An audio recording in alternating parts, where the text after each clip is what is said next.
রিমা বসে আছে ছাদের রেলিংয়ে। সন্ধ্যার হালকা বাতাসে তার চুলগুলো মুখে এসে লাগছে। হাতে পুরনো একটা ফোন, যেখানে এখনো সেভ আছে নামটা আরিয়ান। একসময় এই নামটাই ছিল তার হাসির কারণ, এখন এই নামটাই তার চোখের পানি নামায়। 2 বছর আগে আরিয়ান ছিল তার জীবনের সবচেয়ে সুন্দর অধ্যায়। ক্লাসের সবার সামনে দাঁড়িয়ে একদিন বলেছিল, রিমা, আমি তোমায় ছাড়া কিছু ভাবতেই পারি না। তুমি যদি না বলো, আমি পড়াশোনা বাদ দিয়ে চলে যাব। রিমা তখন হেসে বলেছিল, পাগল, কে তোমায় এমনটা করতে বলছে? সেই দিন থেকেই শুরু হয়েছিল তাদের গল্প। সকাল থেকে রাত পর্যন্ত কথা, ঝগড়া, অভিমান, আবার ভালোবাসা।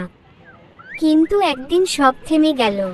আরিয়ানের ফোন বন্ধ, তার বন্ধুরাও কিছু জানে না। সপ্তাহের পর সপ্তাহ কেটে গেল। রিমা শুধু মেসেজ দিত, তুমি ফিরে এসো প্লিজ, আমি এখনো তোমায় ভালোবাসি। 3 মাস পর হঠাৎ রিমা জানল, আরিয়ান বিদেশ চলে গেছে, বিয়ে করেছে তার মায়ের পছন্দের মেয়েকে। সেই রাতে রিমা আয়নার সামনে দাঁড়িয়ে কাঁদতে কাঁদতে বলেছিল, ভালো থেকো আরিয়ান, আমার কষ্টে তোমার যেন ঘুম না ভাঙে।